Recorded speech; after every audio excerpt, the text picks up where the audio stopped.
A schedule, that's a good thing, man. Your brain will thank you for it. It will stabilize your nervous system. With a bit of a plan, that's a good thing. You need a career, you need something productive to do with your time. You need to regulate your use of drugs and alcohol, most particularly alcohol, because that does in a lot of people. You need a family, like the family you have, your parents and all that. It'd be nice if you all got along, you could work on that. That's a good thing to work on. And then, you know, you probably need children at some point, and that's life. That's what life is. And if you're missing, you know, you may have a good reason to not be operating on one of those dimensions. It's not mandatory, but I can tell you that if you're not operating reasonably well on 4, I think I mentioned 6, if you're not operating reasonably well on at least 3 of them, there's no way you're going to be psychologically thriving. And that's more pragmatic in some sense than psychological, right? Human beings have a nature. There's things we need. And if we have them, well, that's good. And if we don't have them, well, then we feel the lack. And so behaviorists, behavioral psychologists concentrate a lot more on that sort of thing. You know, it's practical. It's like strategizing. Make a career plan. Figure out how to negotiate, because that's bloody important. Figure out how to say what you need. Figure out how to tell the truth to people. Figure out how to listen to your partner in particular, because if you listen to them, they will actually tell you what they want, and sometimes you can give it to them and maybe they'll return the favor, and if you practice that for like 15 years, well, then maybe you're constantly giving each other what you want. Well, hooray, that would be good. And then there's 2 of you under most circumstances, and it's better to have 2 brains than 1, because people think differently because of their temperament mostly. And so the negotiation is where the wisdom arises, and it's part of the transformation, the psychological transformation that's attendant on an intimate relationship, and one of the fundamental purposes of a long-term intimate relationship. Anyways, when that falls apart, chaos ensues, and that's why chaos is represented so continually in myths and stories. And I'm going to walk you through a bit of that more today. I talked about the story of Jonah. Now, here's something to think about. The internal representations of language meaning evolved partly from our pre-linguistic ancestors' knowledge of social relations. Like modern monkeys and apes, our ancestors lived in groups with intricate networks of relationships that were simultaneously competitive and cooperative. The demands of social life created selective pressures for just the kind of complex, abstract, conceptual, and computational abilities that are likely to have preceded the earliest forms of linguistic communication. Although baboons have concepts and acquire propositional information from other animals' vocalizations, they cannot articulate this information. They understand dominance relationships and matrilineal kinship, but they have no words for them.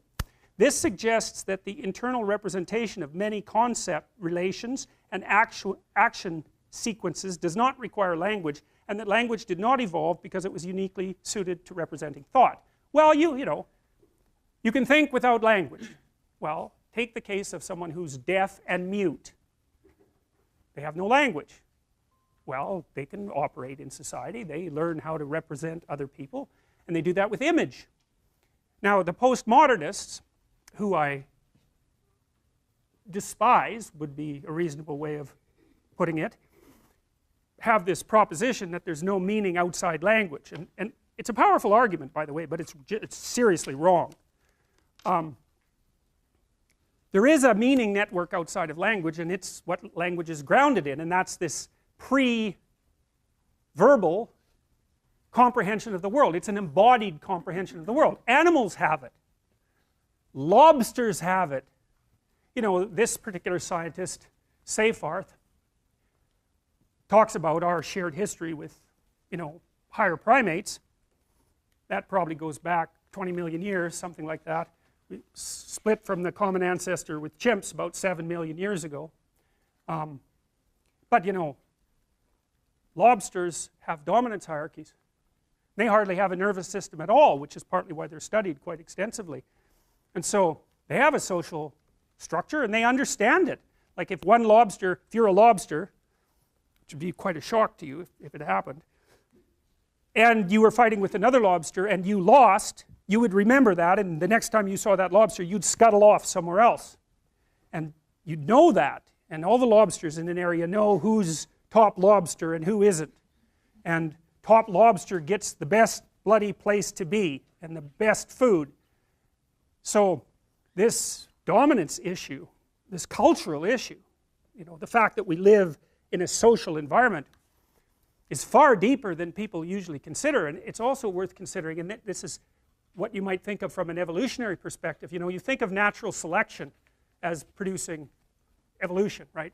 Well, random mutation with natural selection.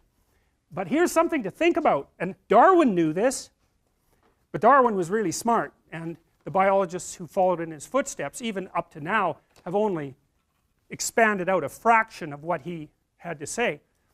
You know, he was very interested in sexual selection. Now, one of the things about human beings that's unique is that human females are picky maters. They're choosy. They're also sneaky because you can't tell when they're ovulating, and with many other female animals you know. So they have hidden ovulation and they're choosy, and they tend to choose men who are more successful in the dominance hierarchy. Well, there's a shock. I mean, if you have a choice, why not, if you pick someone who's at the bottom of the competence hierarchy, well, that's probably not going to work out very well for you. And since women bear the burden of reproduction, it's perfectly reasonable for them to search out someone who's going to be helpful. So productive, fair, generous.